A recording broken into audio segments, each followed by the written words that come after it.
Por la señal de la Santa Cruz de nuestros enemigos, díganos, Señor. En el nombre del Padre, del Hijo y del Espíritu Santo. Amén. Señor mío y Dios mío, creo firmemente que estás aquí, que me ves, que me oyes.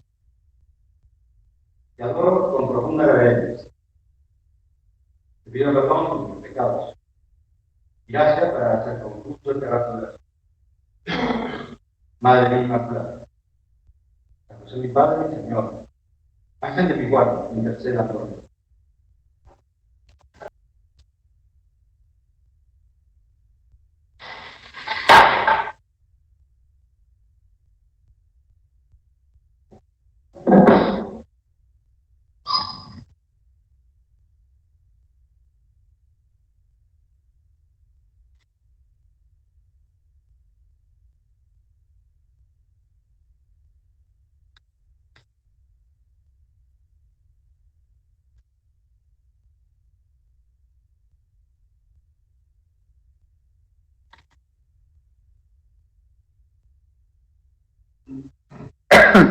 Desde el comienzo, los primeros cristianos han visto en la resurrección de Cristo como una nueva creación de la que surgen nuevas criaturas.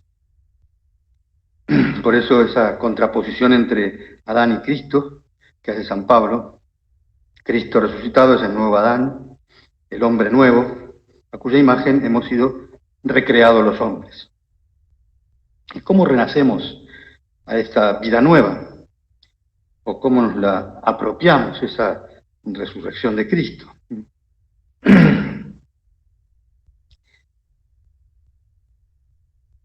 El gesto principal es el del bautismo.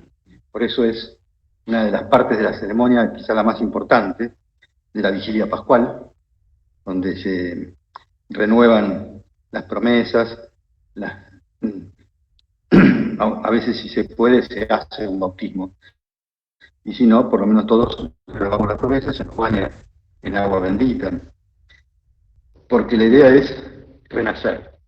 La Pascua es pasar de la muerte a la vida, en el caso de Cristo, y en nuestro caso es pasar del pecado a la gracia, del vicio a la virtud, de la pereza a la lucha, del egoísmo a la generosidad, de la tibieza a la vibración, al encendimiento, de la oscuridad a la luz, del olvido de Dios a una amistad con Dios.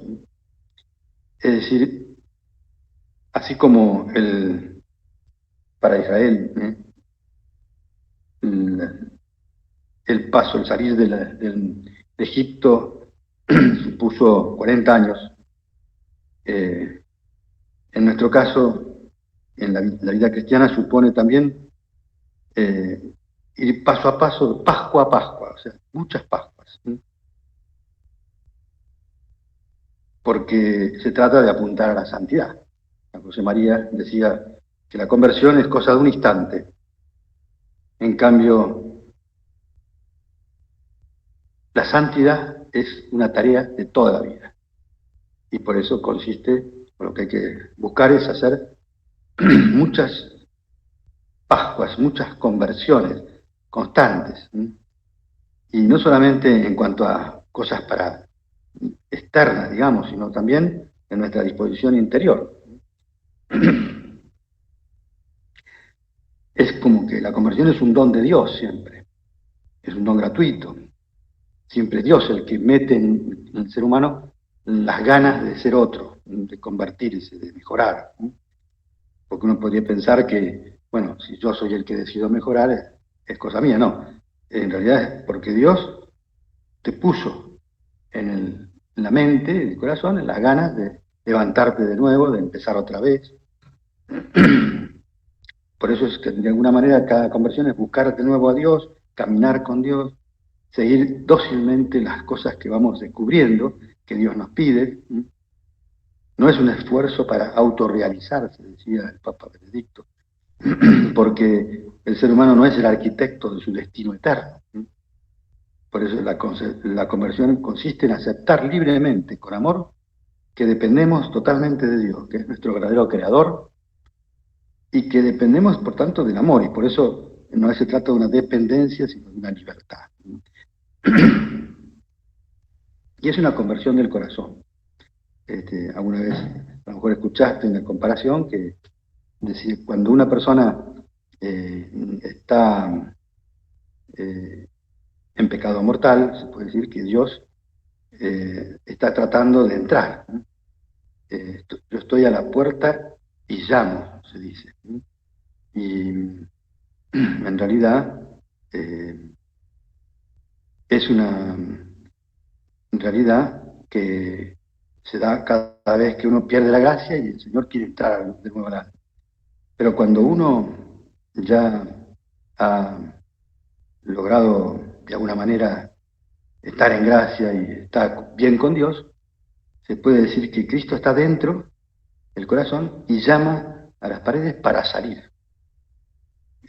O sea, para que poder expandirse, empapar todas nuestras facultades, nuestras acciones, nuestros sentimientos y hacer que nos parezcamos a Jesús.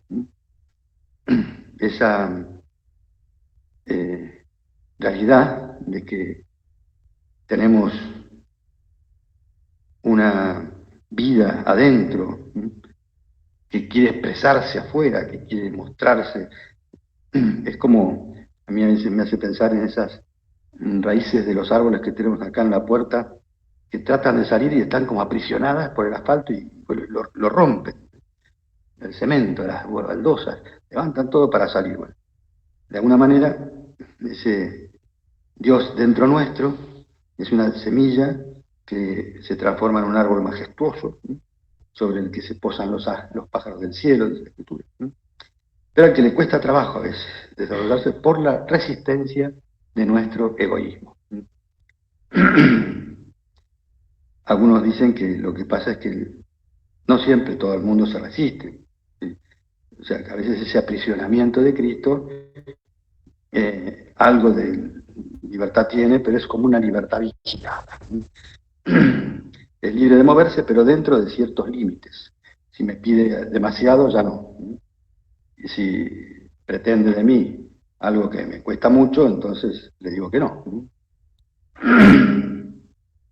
Si tengo que comprometer mi descanso, mi criterio, ya entonces a lo mejor empiezo a encontrar límites, ¿no? Bueno, por eso la Pascua es volver a bautizarse, volver a nacer, empezar una vida nueva. También tiene distintos nombres la expresión Pascua. Se puede decir que es dar un giro, un cambio, a lo mejor de 180 grados, giro en la manera de jugar, de pensar. Son cosas que nos viene bien pensar, a ver, ¿qué puede ser lo que el Señor me está pidiendo a mí? Una metanoia sería el cambio radical de raíz, de transformación interior y exterior, pasar a ser otro, ¿no? Pero bueno, antes que eso, a lo mejor es hacer un cambio de prioridades, enderezar más nuestros pasos hacia el fin último definitivo, o sea, que la causa final de nuestra vida sea la causa motora de cada una de mis acciones. A veces es recomenzar una tarea que había abandonado, porque la consideraba que ya no podía hacer nada, perdida, causa perdida, o nos pareció innecesaria, lo que sea. Y entonces hay que volver a tomar las armas, poner los medios necesarios para tener más posibilidades de ganar esa batalla interior, que por supuesto tiene manifestaciones externas también. Es convertirse de alguna manera, es como comenzar y recomenzar, renovarnos interiormente, incluso en cuanto al ánimo con que hacemos las cosas. A veces se dice que ese gesto de entusiasmarse en las cosas es propio del cristiano porque es tener enteos en griego, significa con Dios adentro, entusiasmo viene de ahí. Si uno ha resucitado, como dice Cristo, ahora tenemos que vivir la vida de Cristo, San Pablo, revestirnos de Cristo, de ese hombre nuevo, y eso es posible porque tenemos a Dios adentro, porque tenemos la gracia de Dios, porque si no, conseguiríamos muy poco.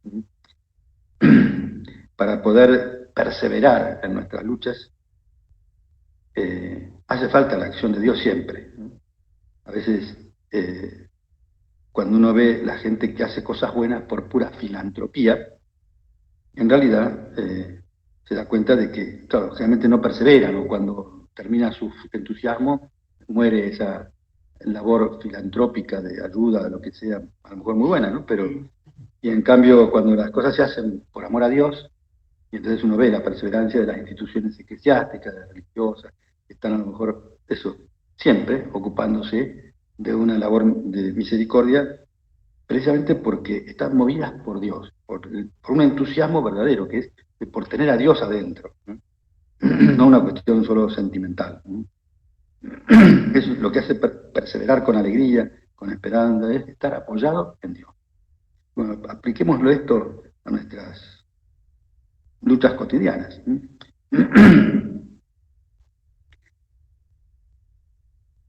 Ese señor que quiere salir, que quiere estar, que quiere notarse en cada una de nuestras obras, no se conforma con que llevemos una vida correcta, cumpliendo bien nuestras obligaciones personales, familiares, religiosas, sociales, sino que nos tenemos que animar a plantear eso de la santidad, que es algo de toda la vida.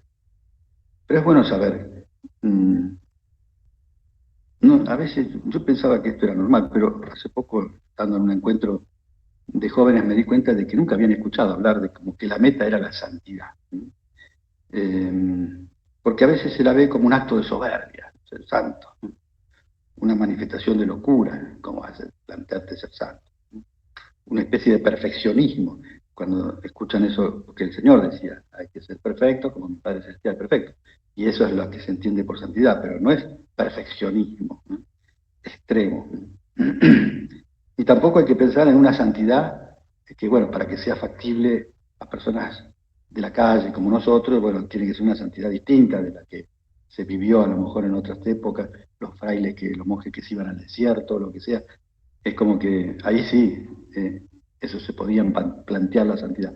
Pero yo que estoy en medio, inmerso en las realidades mundanas y rodeado de problemas, es absurdo plantearme la santidad.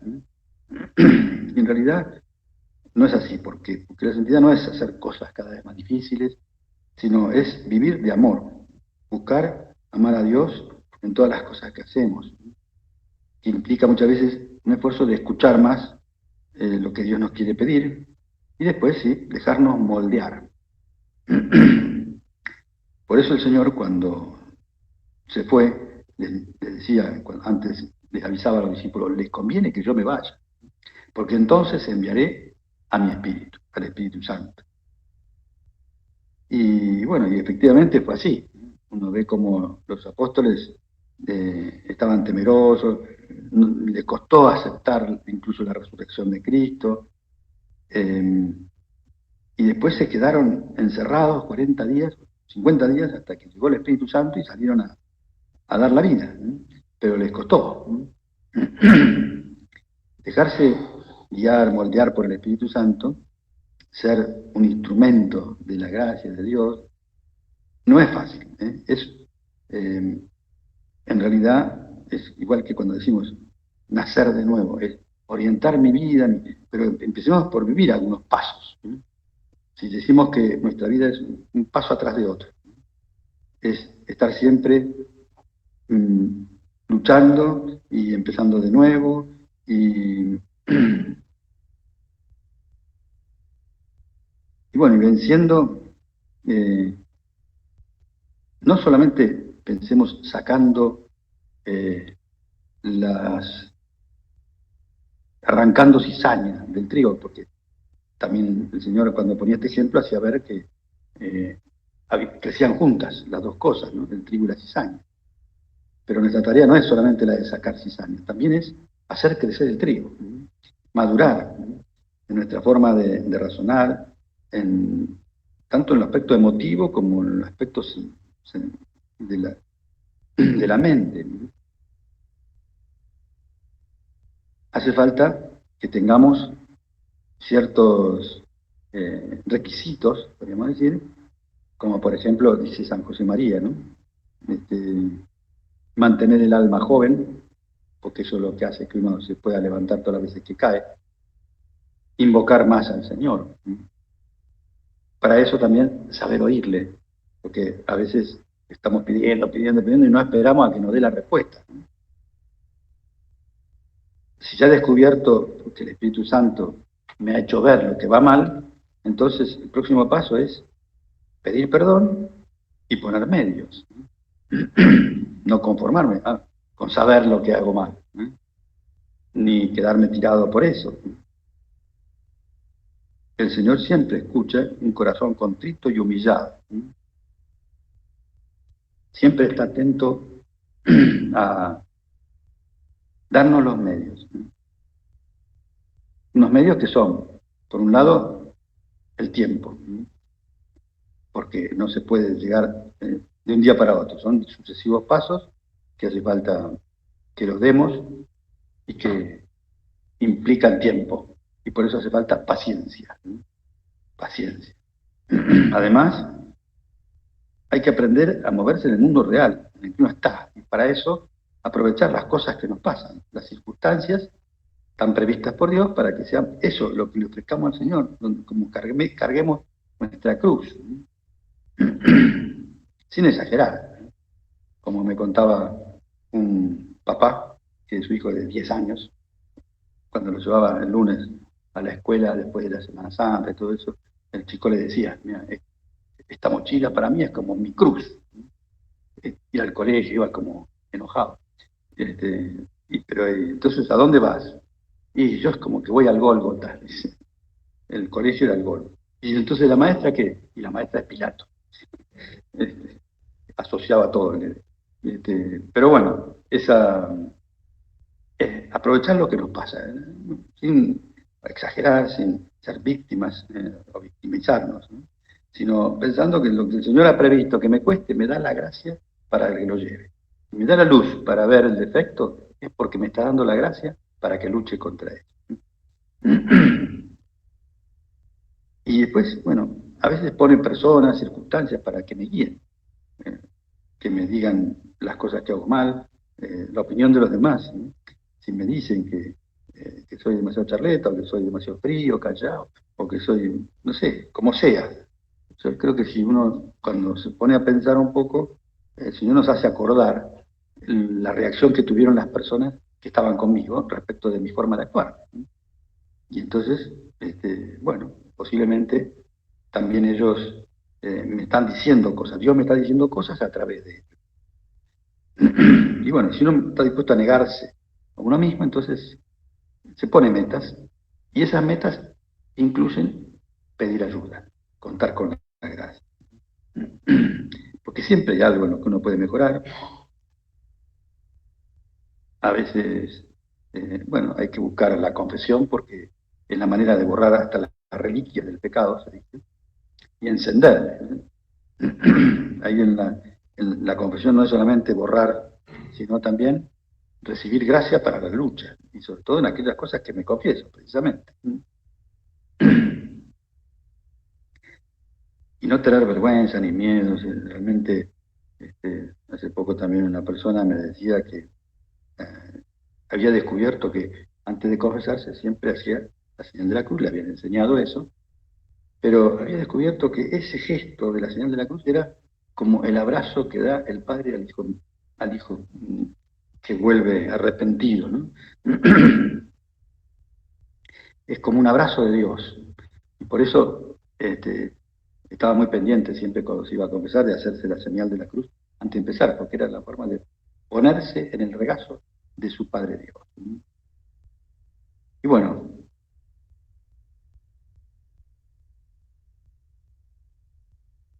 a veces no puedes admirarte, dice un punto de Forja, no puedes, si sientes en tu vida aquel peso del que hablaba San Pablo, y San Pablo ya lo tenía. Veo que hay otra ley en mis miembros que es contraria a la ley de mi mente. Como que hay unas inclinaciones, las heridas del pecado original y las heridas de mis propios pecados siempre tiran para abajo. Y a lo mejor yo quiero una cosa, pero mi cuerpo, mi voluntad no me acompaña. Y bueno, acuérdate entonces de que eres de Cristo. Y vete a la Madre de Dios, que es Madre tuya, que no te van a abandonar. El asunto es mantener esa forma de luchar, porque ¿qué es eso, no? Contar con la misericordia de Dios. Un autor espiritual, Boilán, dice que una tendencia muy metida en los cristianos es la de creer que Dios no se olvida de nuestros pecados, ¿no? Sino que siempre lo está como oponiendo, ¿no? Porque yo que hice tal macana, yo ya no sirvo para esto, yo ya no puedo. Pensamos que su providencia nos será menos favorable en el futuro por la macana que decimos, que Él no confía, ya que no le vamos a ofender otra vez, no confía, que será por tanto reservado y parco en sus gracias, no quiere desperdiciarlas. Se lo pensará bien antes de darme otra gracia, si ya la hemos desperdiciado. No le quiere dar perlas a los chanchos, está bien. Y creemos que independientemente de nuestro progreso, en el futuro el resultado final se verá siempre malogrado por aquel desafortunado pasado. El fantasma de lo que podría haber sucedido si hubiésemos sido siempre fieles, burla nuestro esfuerzo, disminuye nuestras esperanzas, nos desalienta.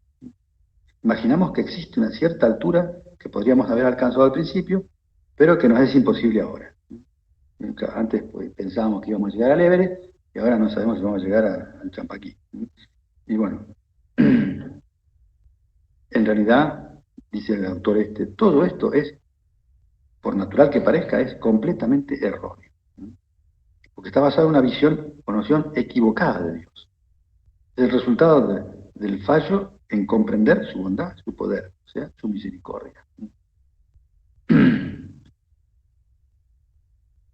No hay peligro de abusar de la misericordia de Dios. Es una expresión que a veces se usaba, por eso también algunos eran un poco reticentes al uso de esta expresión de la misericordia, hasta el siglo pasado, digamos, al principio sobre todo, porque, bueno, parecía como que si Él nos daba la mano, le íbamos a agarrar el codo y no íbamos a luchar.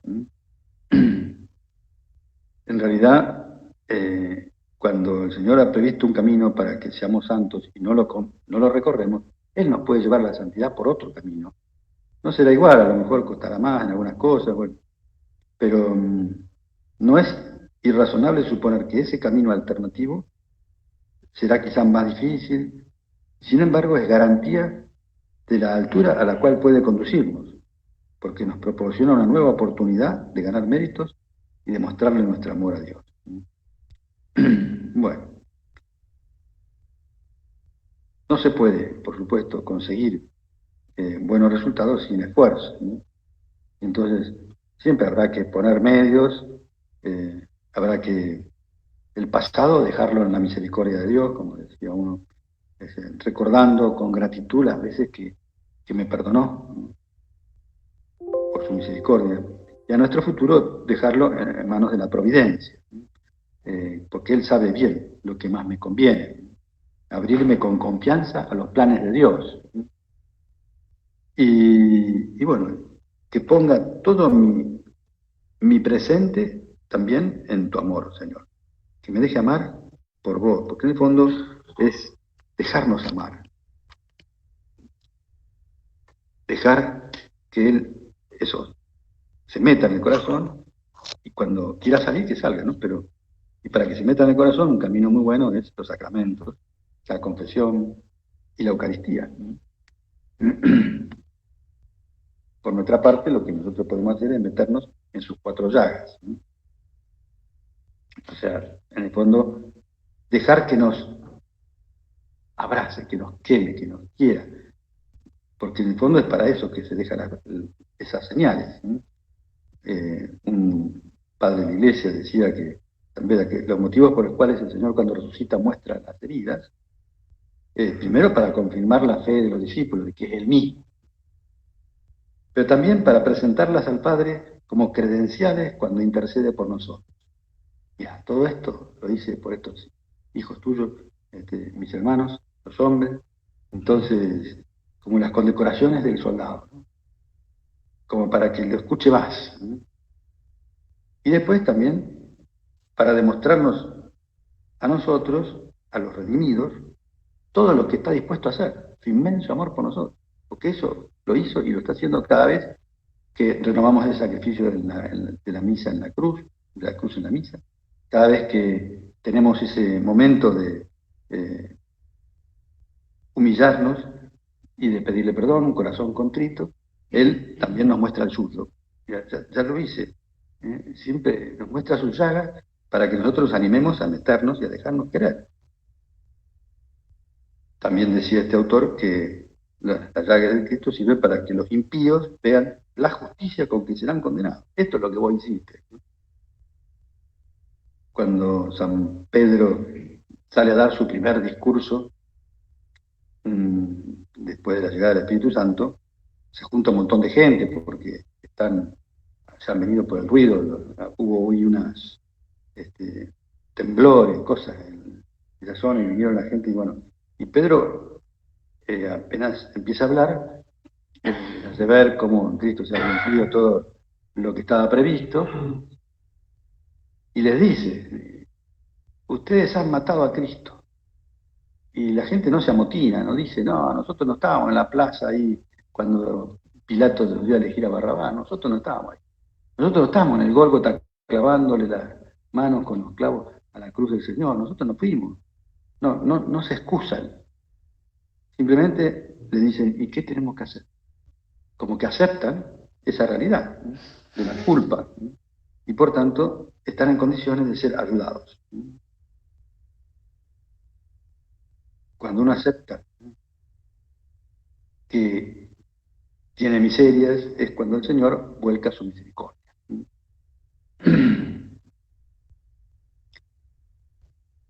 Vamos a pedirle a nuestra Madre que nos ayude a confiar, ¿no? A lo mejor nos pasa como a Tomás, que justo cuando el Señor nos quiere decir cosas, no estamos atentos. Tomás no se sabe dónde había estado el día que apareció Jesús por primera vez, esa misma tarde. No estaba, no se sabe dónde, qué estaba haciendo. Y cuando llegó y le contaron, ¿estuvo Jesús? Dijo, si no lo veo, si no meto mi mano en su costado, no voy a creer. Y nosotros a veces nos pasa eso, ¿no?, que como no lo veo, como no tengo esa evidencia, de su resurrección, como a mí nunca el Señor me ha dicho nada especial, nunca he tenido una visión así sobrenatural, una cosa rara, ¿no? Entonces, bueno, el Señor nos dice, dichosos los que sin haber visto han creído. Como que Santo Tomás nos ganó esa expresión de Jesús que es para todos nosotros, ¿no? Gracias a su desconfianza logró que el Señor nos dijera que por no haber creído, por no haber visto, tenemos más mérito, ¿no? Vamos a ser más beneficiados, ¿no?, por su amor. Bueno, que vivamos el renacer, el bautismo que si estuvimos en la liturgia del sábado de la noche, la vigilia, seguramente escuchamos y dijimos todos, sí creo, sí renuncio, recordando las frases que dicen los padres y los padrinos cuando se bautiza un niño, ¿no? Bueno, que vamos a pedirle a nuestra Madre la Virgen que nos ayude a que sea realidad, a que podamos tener esa manera de empezar de nuevo, ¿eh? Que esta Pascua, este paso que hemos dado, no solo nos manifieste nuestra fidelidad a las cosas de Dios, sino también nuestra perseverancia, que es en el tiempo. La fidelidad en un minuto, la perseverancia es algo que se desarrolla en el tiempo y que el Señor está esperando de nuestra parte para recomenzar a hacer muchas cosas, a influir tanto como hace falta en el ambiente en que nos movemos.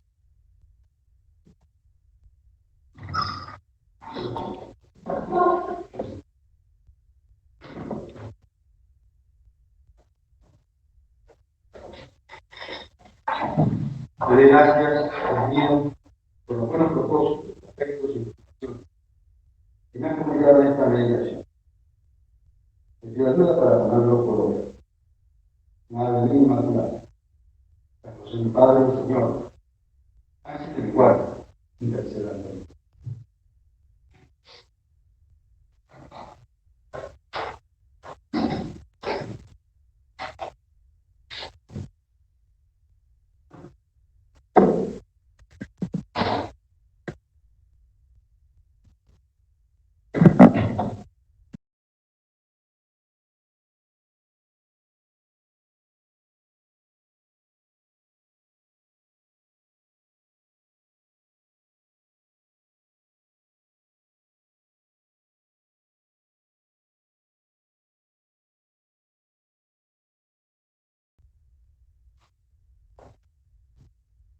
Examen, acto de presencia de Dios.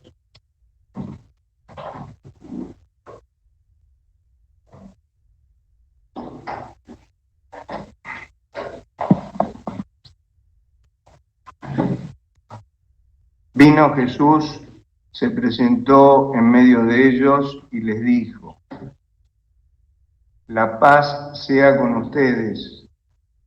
Afronto los retos de cada día con paz. ¿Cómo procuro crear a mi alrededor, con mi cónyuge, con mis hijos, con mis compañeros, etcétera, un ambiente de serenidad?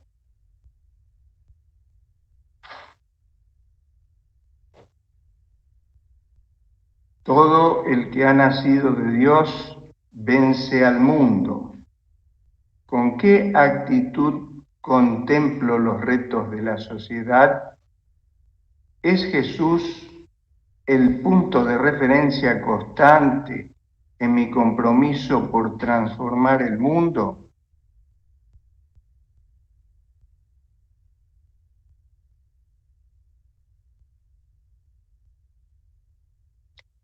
El buen deportista no lucha para alcanzar una sola victoria y al primer intento.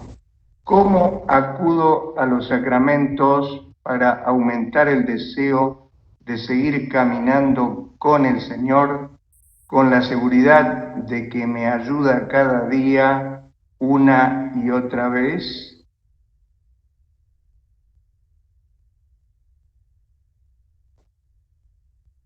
La resurrección de Cristo nos introduce en una nueva vida.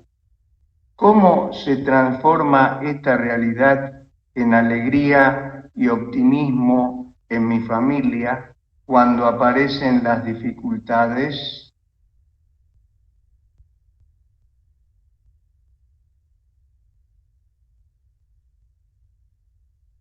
La esperanza no defrauda, porque el amor de Dios ha sido derramado en nuestros corazones por el Espíritu Santo que se nos ha dado.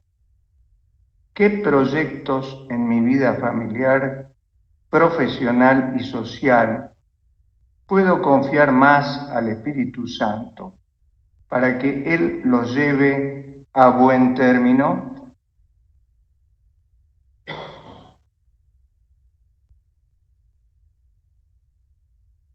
Mientras conversaban y discutían, Jesús en persona se acercó y se puso a caminar con ellos. Camino compartiendo mi vida con Cristo. Pido ayuda al Espíritu Santo para que mis prácticas de piedad sean un encuentro con Jesús vivo.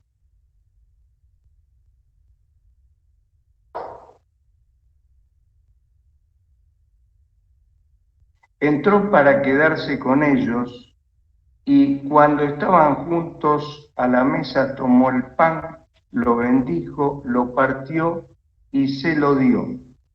Entonces se les abrieron los ojos y le reconocieron. Procuro no perder el asombro ante la Eucaristía e intento compartir este gran don con mi familia.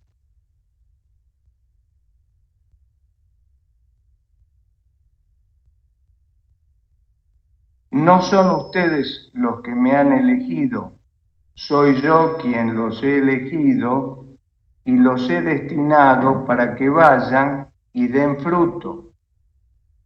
Pido luz al Espíritu Santo para que me ayude a descubrir los planes de Dios para mí y me dé la fuerza para seguir su llamada.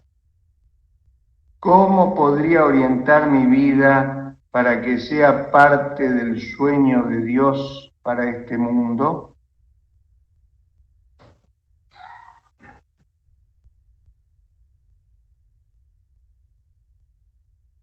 Síganme y los haré pescadores de hombres. Procuro renovar el sentido de misión que tengo como cristiano, confiando en que puedo contar siempre con la compañía del Señor. Me ilusiona pensar en las almas con las que podré compartir la alegría de vivir con Cristo.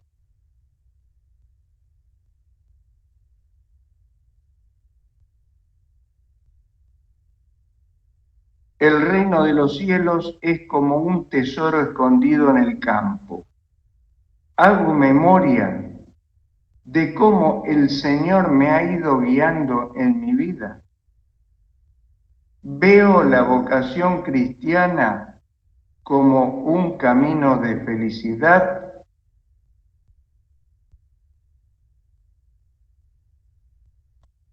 acto de contrición.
Por la señal de en el nombre del Padre, del Espíritu Santo. Señor mío y Dios mío, creo firmemente que estás aquí, que me ves, que me oyes. Te adoro con profunda reverencia. Te pido perdón por mis pecados y gracias para hacer los frutos de la adoración. Madre mía Inmaculada, la José mi Padre y Señor, ángel de mi guarda, interceda por mí.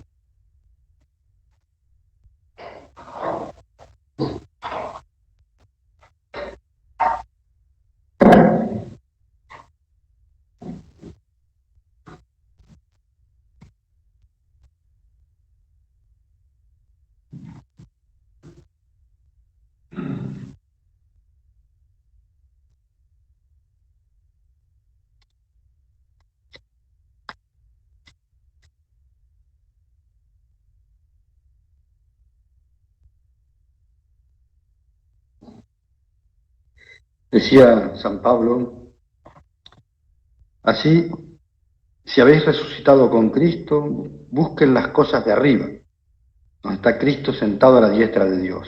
Aspiren a las cosas de arriba, no a las de la tierra, porque han muerto y su vida está oculta con Cristo en Dios.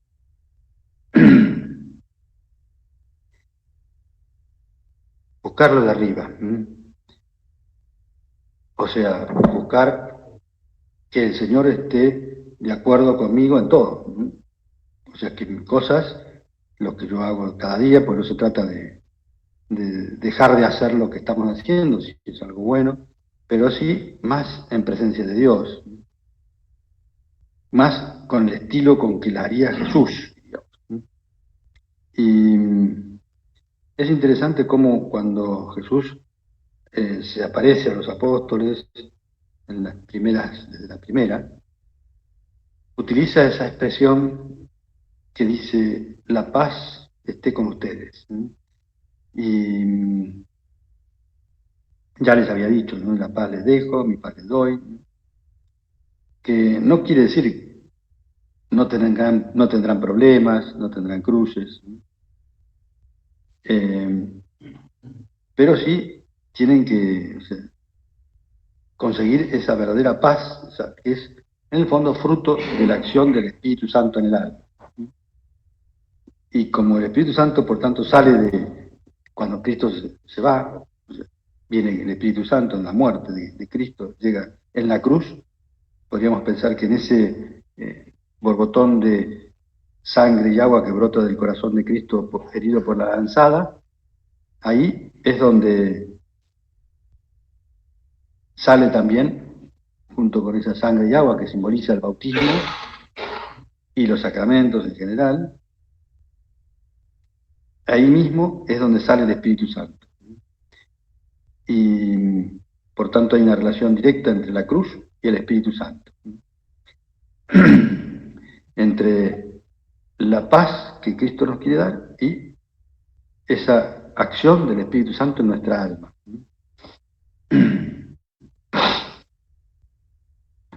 Ya el primer día, la primera aparición, que es la que se recuerda ahora en el segundo domingo de Pascua, estando cerradas las puertas por miedo a los judíos, dice, donde se encontraban los discípulos, se presentó Jesús en medio de ellos y les dijo, la paz esté con ustedes. Y dicho esto, les mostró las manos, el costado, y los discípulos se alegraron al ver al Señor, y otra vez les dijo, la paz esté con ustedes, les digo. Y entonces explica, ¿no? Como el Padre me envió, así también yo ahora los envío a ustedes. Y dicho esto, sopló sobre ellos y les dijo, reciban al Espíritu Santo. Y la primera manifestación de que tienen al Espíritu Santo es esa capacidad de perdonar. A quienes perdonen ustedes los pecados, les quedarán perdonados. Y a quienes los retengan, les quedarán retenidos. O sea, solo Jesús podía traer en ese momento de preocupación, de angustia, como estaban ellos, que no terminaban de creerse lo que estaban viviendo. Solo Él podía traerles esa paz. Y así lo hace. Dice San José María que si queremos la paz, hemos de seguir los pasos de Cristo.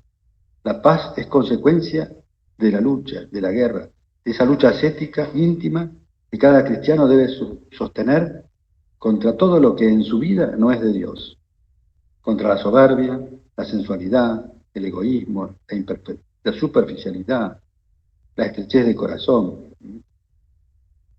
Y es inútil, dice Escribá, clamar por el sosiego exterior si falta tranquilidad en la conciencia o en el fondo del alma, ¿no? Porque del corazón es de donde salen los malos pensamientos, los homicidios, los adulterios, las fornicaciones, los hurtos, la blasfemia.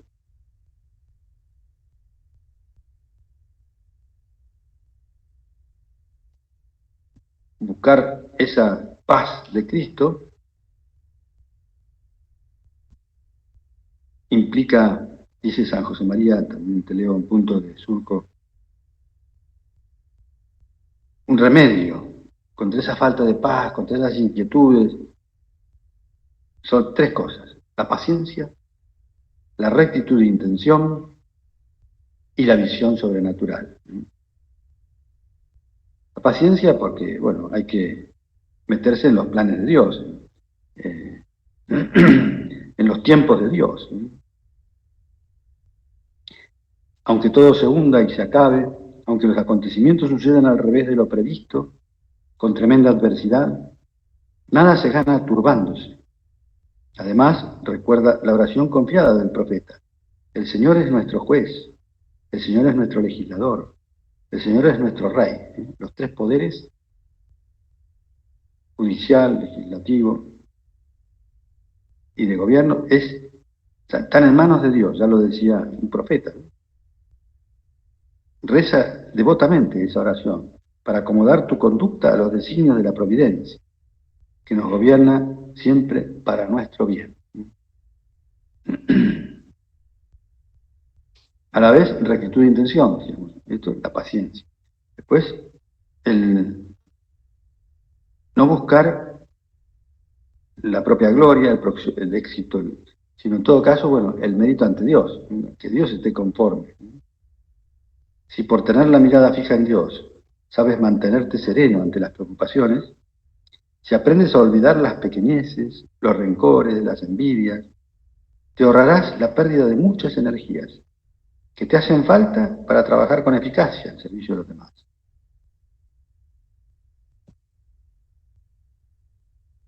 Aprender a no dejarme arrastrar por las pasiones.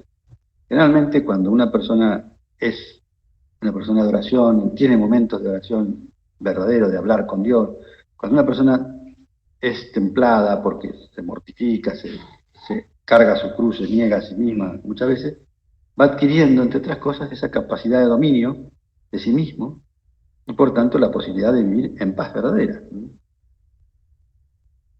Es como que se va generando un abandono en las manos de Dios, una confianza. O sea, no es solamente creer que Dios existe y que está a mi lado incluso, sino confiar en que además me quiere y que me busca para siempre lo mejor.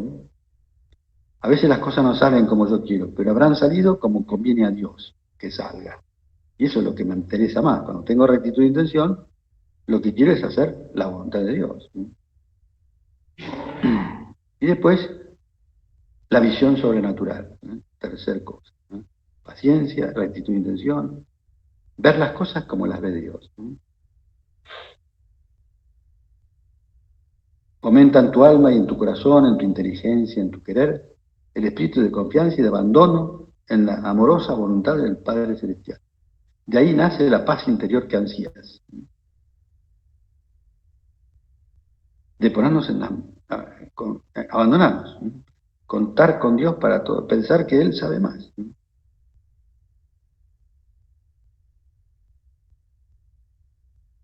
Y Jesús generalmente hace con nosotros como hizo con aquellos discípulos de Maús, también leíamos en algunas de las preguntas del examen, esa escena que también se lee el domingo de Pascua, a la tarde, o en la misa de la tarde, o también hoy. Hoy se vuelve a leer, los discípulos de Emaús. Y no te la voy a leer todo el Evangelio, pero te acordás. Es como que el Señor empieza a caminar al lado de ellos.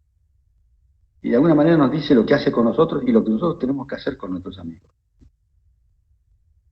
Si tenemos paz, entonces tendremos esa capacidad de adaptarnos a las circunstancias concretas de las personas que nos rodean y de ser sus amigos, y aunque no coincidamos en muchas cosas.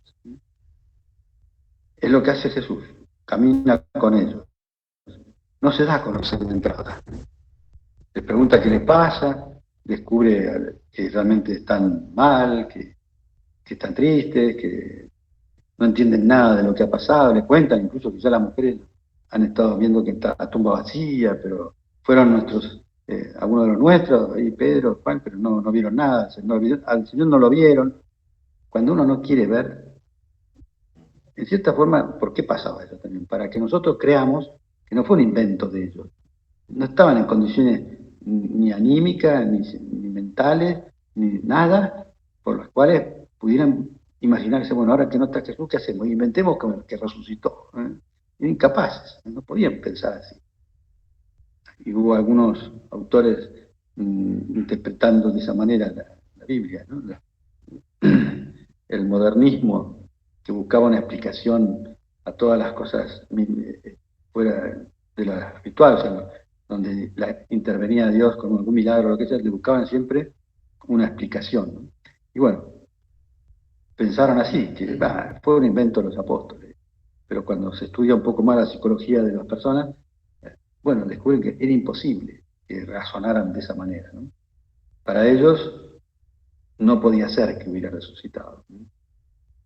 Y Jesús, cuando los encuentra en esas circunstancias, seguramente los que caminaban tenían como una capucha, porque, bueno, en fin, las circunstancias de esa época era frecuente que caminaran así. Entonces, una túnica con capucha. Por eso pienso que a lo mejor no lo reconocieron de entrada, porque no le veían mucho la cara. Y Jesús no se sacó la capucha y dijo, no, muchachos, no se preocupen, soy yo. No. Siguió, ¿y qué hizo?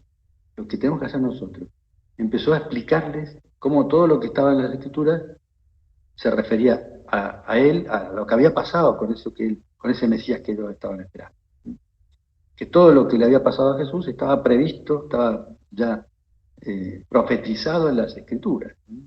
Y les fue explicando, desde Moisés, todos los profetas. Bueno, porque, bueno, se pueden interpretar todos esos, un montón de pasos de narraciones de la Sagrada Escritura en clave de Mesías y de lo que le pasó a Jesús. Y bueno, cuando pasa eso, aquellos hombres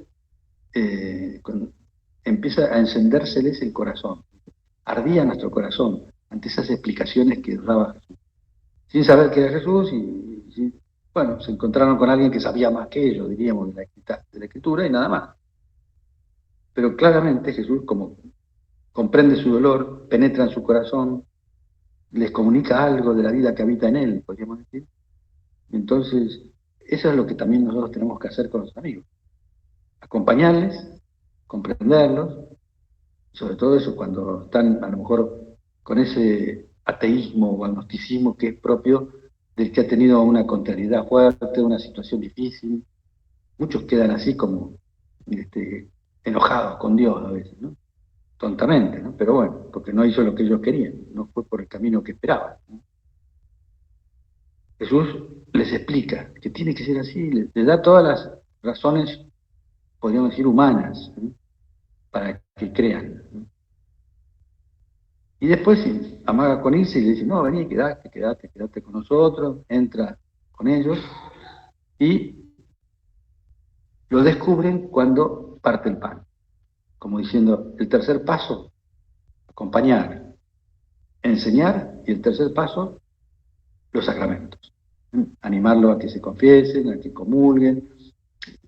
Una vez bautizados, nosotros ya, esos son medios concretamente que hay que aprovecharlos, porque ahí está Dios, ahí está Jesús.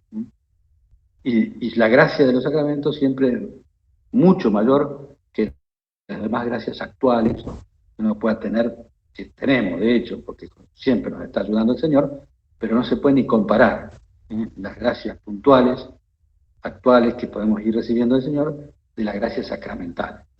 Porque así fue, ese es el camino previsto por el Señor para llevarnos a Él, ¿no? Para meterse dentro nuestro y para que podamos también nosotros actuar como lo hubiera hecho Él. Por eso es que esa escena de Emaús, ¿no?, nos ayuda mucho. Y también por lo que pasa al final, cuando descubren que Jesús desaparece de su vista. Ya no lo ven más. Pero no dicen, ¿cómo? No, fue un fantasma. No, no, había resucitado, era Él, estamos seguros. Es decir, en ese momento, cuando no lo ven, entienden que es Jesús también. O sea, por haber participado de esa comunión, podríamos decir, eucarística con Jesús, pero también porque dejan de verlo. Y bueno, nosotros no lo vemos, pero tenemos esa seguridad de que ha resucitado y que se le apareció a algunos que tenía que aparecérsele al principio para corroborar su resurrección, pero ahora sigue vivo.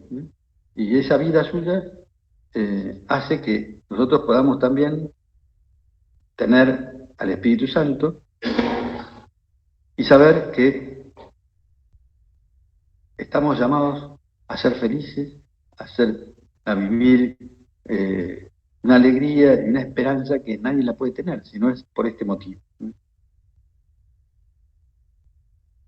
Hay una oración que dice la segunda semana de Pascua: aumenta en nosotros los dones de tu gracia, para que comprendamos mejor la excelencia del bautismo que nos ha purificado, la grandeza del Espíritu que nos ha reengendrado y el precio de la sangre que nos ha redimido.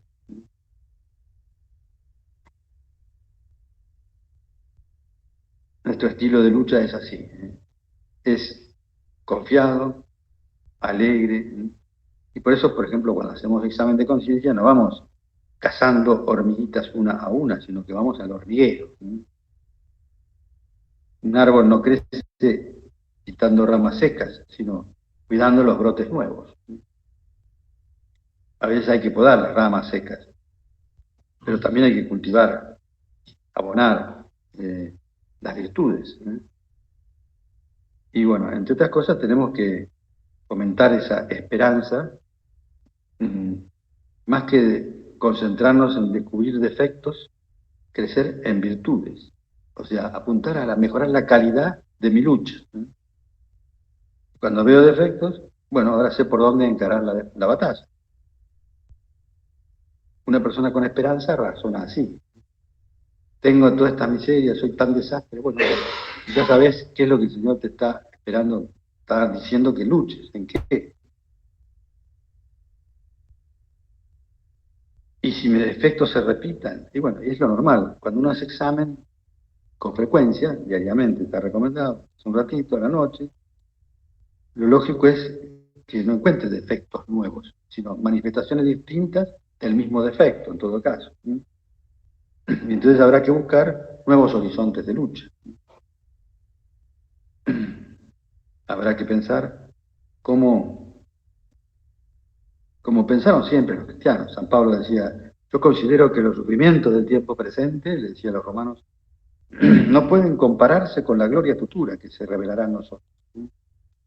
Toda la creación espera ansiosamente esta revelación que ya ha empezado y que los hijos de Dios tenemos que continuar. Enseñar con nuestra conducta que vale la pena,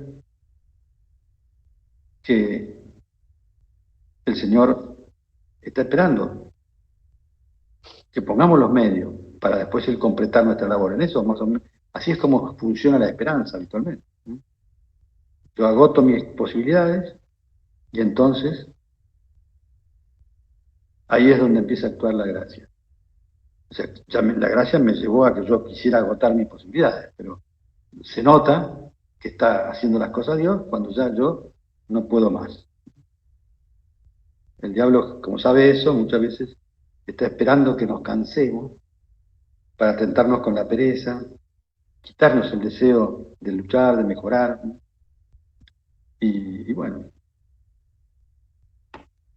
sabemos que en realidad este tiempo actual, por eso está caracterizado la Pascua por la alegría, ¿no? Porque es una consecuencia natural del que está apoyándose en Dios, en su lucha, y por tanto está dispuesto siempre a recomenzar.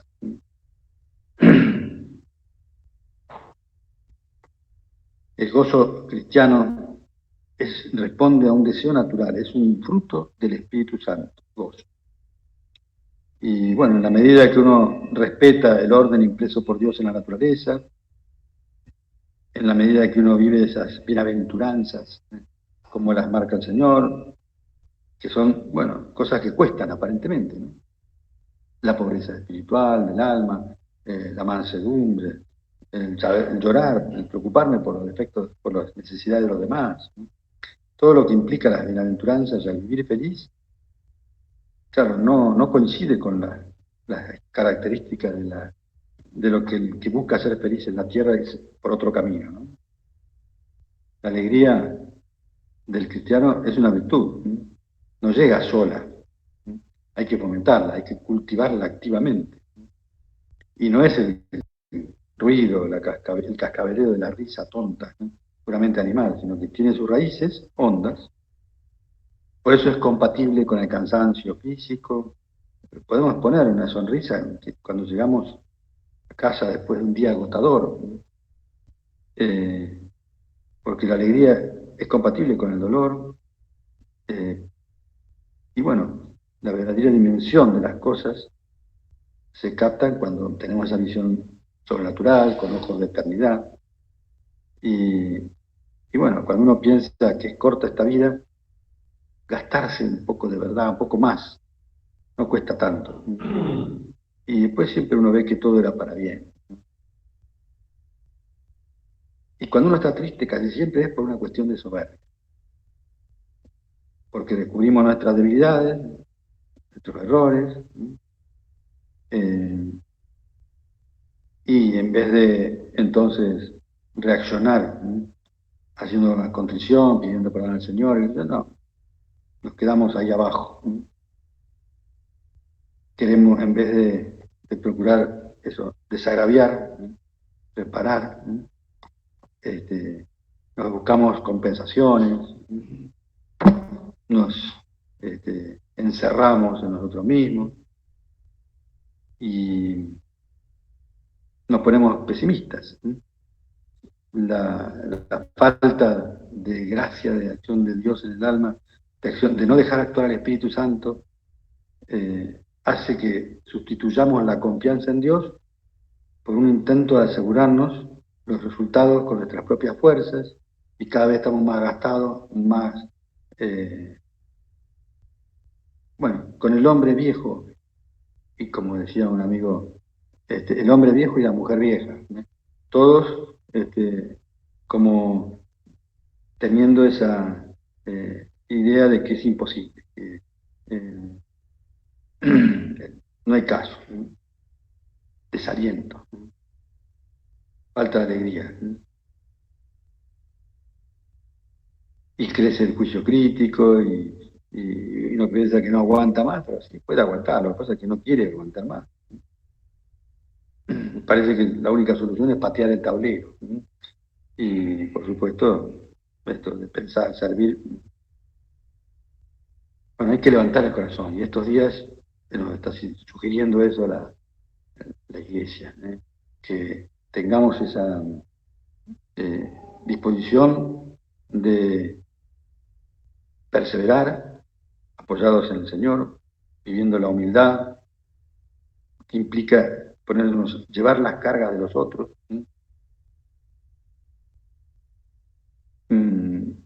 A veces también habrá que hablar, porque cuando uno tiene un peso grande adentro, si no lo habla, es muy difícil, ¿no? En verlo objetivamente. Y a veces puede pasar, si uno no tiene director espiritual, no tiene con quién hablar. Pero siempre hay buenos amigos con los cuales uno puede abrirse, y bueno, o buscar al director espiritual, buscar a alguien, un sacerdote que esté dispuesto a escucharme, ¿no? Y bueno, y si hay causas humanas, una enfermedad, rastros del coronavirus, cosas de estas, bueno, también habrá que poner los medios humanos, ¿eh? Cuidar el descanso, ir al médico, todo lo que haga falta, pero hay dos jaculatorias que se pueden decir aplicadas a la Virgen que tienen que ver con esto. Por un lado, causa de nuestra alegría, María, causa de nuestra alegría. Y por otro lado también es esperanza nuestra. Con esa frase solemos terminar siempre aquí los actos de piedad colectivos. Vamos a pedirle a ella que entonces nos ayude a darnos cuenta, ¿no?, de que si servimos con alegría, entonces eso aumente nuestra fe, eso hace que tengamos más esperanza y verdadero amor a los demás, una capacidad de amar, se nos agranda el corazón cuando servimos con alegría. Vamos a pedirle a ella que nos guíe y que a veces puede ser simplemente una sonrisa, lo que hace falta, y después eso se nos hace contagioso. María está siempre atenta a nuestras necesidades y más cuando nos ve sin fuerzas. Jesús es el mejor de los hijos y no le puede negar nada a su madre, que es la mejor de las madres. Y por eso se la llama la omnipotencia suplicante. Que ella siempre está diciendo cosas buenas de nosotros, que se las diga al Señor y que nos las diga a nosotros mismos también, para que quitemos ese negativismo, para que se nos vaya, para que aumente la autoestima, diríamos, para que podamos así animarnos a plantearnos la santidad.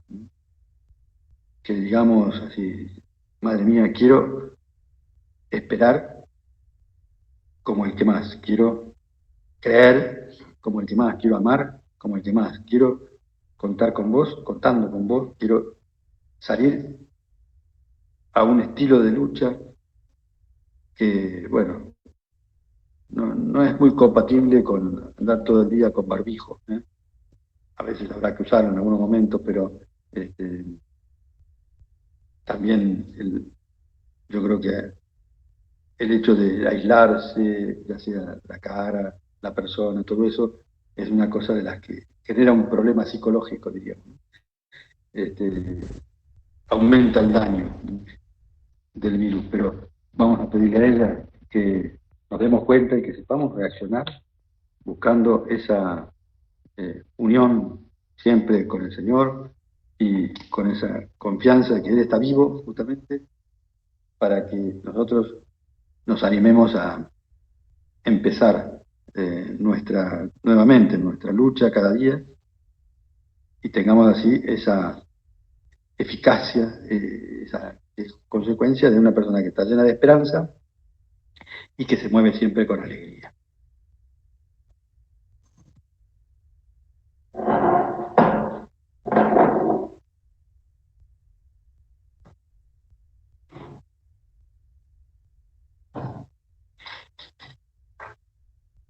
Gracias, nos dimos por los afectos, acciones, que me han comunicado esta meditación. Te queda vida para tomarlo por Madre mía Inmaculada, José, Padre y Señor, Ángel del Guarda, tercero.